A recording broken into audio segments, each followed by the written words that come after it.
सरेआम गुंडागर्दी घुसने नहीं देंगे, पैर तोड़ देंगे। मैं चमड़े की चप्पल पहन के आया हूं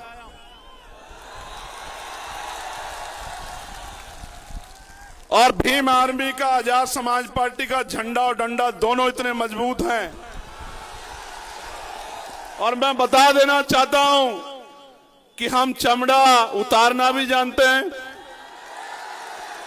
उसका जूता बनाना भी जानते हैं और समय आने पर सर पे पटक के मारना भी जानते हैं। इस बात को भूले ना कोई भी। और प्यारे साथियों, मैं कहना नहीं चाहता, लेकिन यह भी सच है कि अगर सत्ता का संरक्षण कुछ लोगों को नहीं होता तो चंद्रशेखर आजाद को अपशब्द कहने से पहले शेर का दिल चाहिए। गीदड़ बिल्ले जो हैं वो चंद्रशेखर पे टिप्पणी नहीं कर सकते, लेकिन सत्ता के संरक्षण में ऐसे लोगों को बढ़ावा दिया गया कि वो इस तरह की टिप्पणी करके माहौल खराब कर सके। मैं ये भी जानता हूं कि उनके पीछे कौन है, मैं इस बात को जानता हूं, मेरी इंटेलिजेंस भी कम नहीं।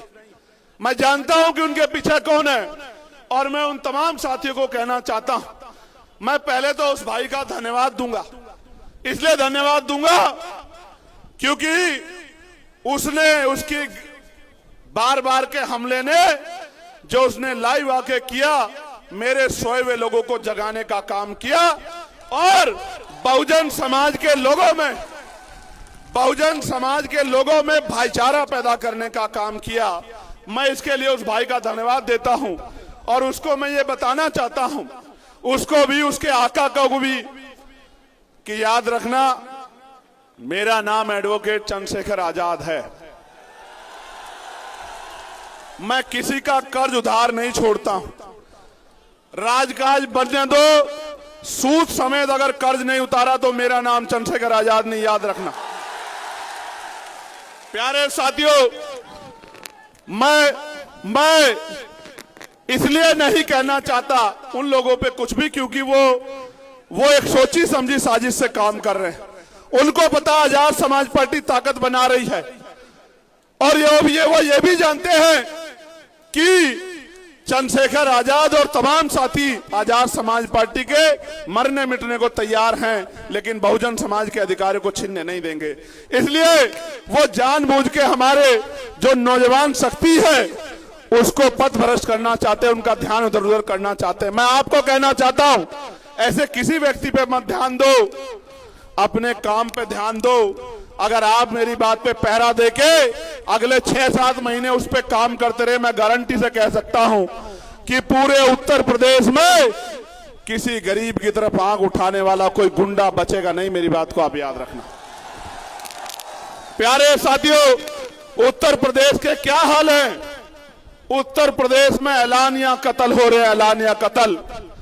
अभी बदायूं में ऐलानिया कत्ल हुआ। 2 महीने पहले सुधीर गुप्ता जी ने एप्लीकेशन दी कि मेरी जान को खतरा है, मुझे धमकियां मिल रही है, लेकिन उस बात को नजरअंदाज कर दिया गया। तो जाके एक अपराधी ने 2 लोगों की सरेआम हत्या कर दी। ये ऐलानिया कत्ल उत्तर प्रदेश में हो रहे और मुख्यमंत्री कहते हैं कानून का राज स्थापित है। मेरी बात पर गौर करना साथियों। संभल में किशोरी के साथ गैंगरेप हुआ, कल मैंने ट्वीट किया था, और मुख्यमंत्री कहते हैं हर चौराहे पे यमराज खड़ा है। लेकिन यमराज, जब गुंडे भारतीय जनता पार्टी से जुड़े हुए होते हैं तो यमराज छुट्टी पे चले जाते हैं। प्यारे साथियों,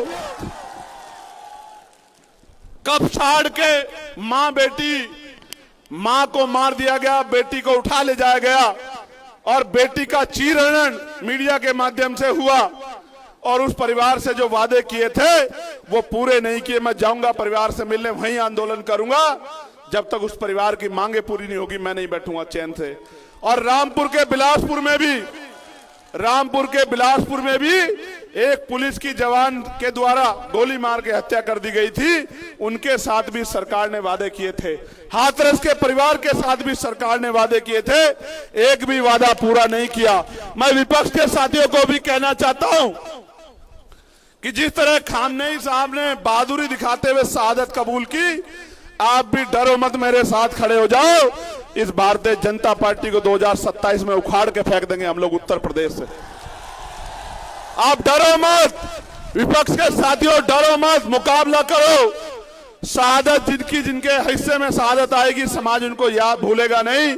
और जो लोग अंदर से समझौता करके बीजेपी का काम करेंगे, समाज उनको भी भूलेगा नहीं। मेरी बात को आप याद रखना। प्यारे साथियों, शाहजहांपुर में पाल समाज के हमारे एक बुजुर्ग के कान पकड़वा के अपमानित करने का काम हुआ। यह है उत्तर प्रदेश की सरकार जो बहुजन समाज के लोगों को अपमानित करती है।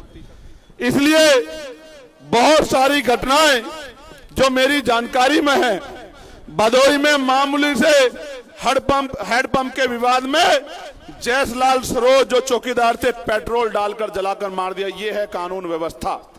फर्रुखाबाद में नाबालिग दलित युवती को केरोसिन डालकर निर्मम हत्या कर दी गई।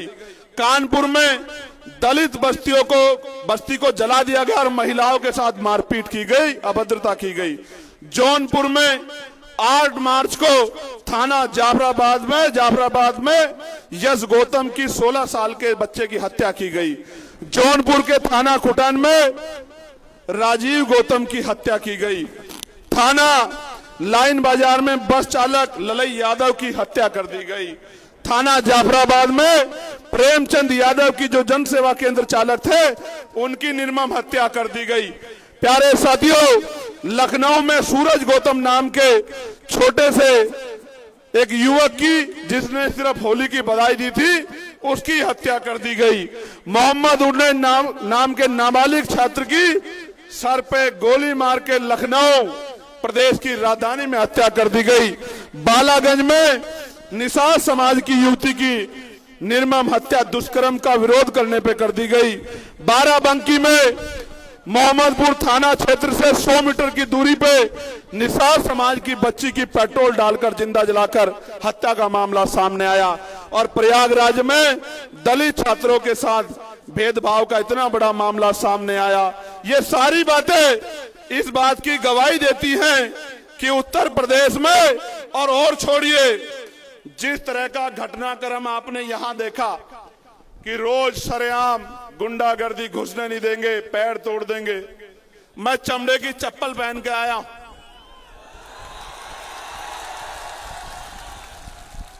और भीम आर्मी का, आजाद समाज पार्टी का झंडा और डंडा दोनों इतने मजबूत हैं। और मैं बता देना चाहता हूं कि हम चमड़ा उतारना भी जानते हैं,